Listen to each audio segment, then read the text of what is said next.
তো গাইস দেখো আমরা কিভাবে নামছিলাম এটার উপর থেকে, এইভাবে আমরা কেন নামছিলাম। তো চলো তোমাদেরকে ফার্স্ট থেকে বলি। তো ফার্স্ট থেকে আমরা দরকারের জন্য আমি আর ফ্রেন্ড গিয়েছিলাম। তো তারপরে কিন্তু আসার সময় ভালো একটা মদনমোহন বাড়িতে ঢুকি।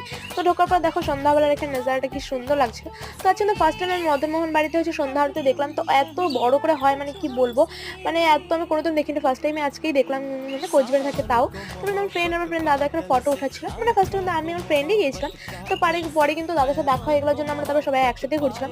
তো আমরা কিন্তু এখানে অনেক ফটো উঠেছিলাম। তো আমরা এটার ভিতরে ঢুকছিলাম, দেখো গাইস ভেতরের সেটা ভিউটা কি সুন্দর লাগছে এখানে। তো আমরা এটার ভিতরে ঢোকার জন্যই কিন্তু আমরা ওইভাবে ঢুকেছিলাম। দেখো কিভাবে, মানে এখানে গেট হচ্ছে যারা মানে গার্ডরা ছিল ওরা কিন্তু তালা দিয়ে চলে গেছিল। তো আমরা কিন্তু এইভাবে তারপর টপকি এটার ভিতরে ঢুকেছিলাম গাইস, পুরো চোরের মতো করে। তখন তো আমরা মদনমোহন বাড়ি থেকে তারপরে কিন্তু এখানে সাগর এখানে আসলাম। তো আসার পর কিন্তু আমরা সবাই এখানে বসেছিলাম, বসে আড্ডা মারার পর কিন্তু আসলাম মোমো খাওয়ার জন্য দোকানে। তো গাইস আমরা কিন্তু এখানে বসে আছি, যে ভাবছিলাম কখন মোমোটা আসবে, তো ওয়েট করছিলাম। তো গাইস তারপরে কিন্তু মোমোটা আসলো। তো আমরা কিন্তু মোমো টোমো খাওয়ার পর কিন্তু এখন যাবো বাড়ি। তো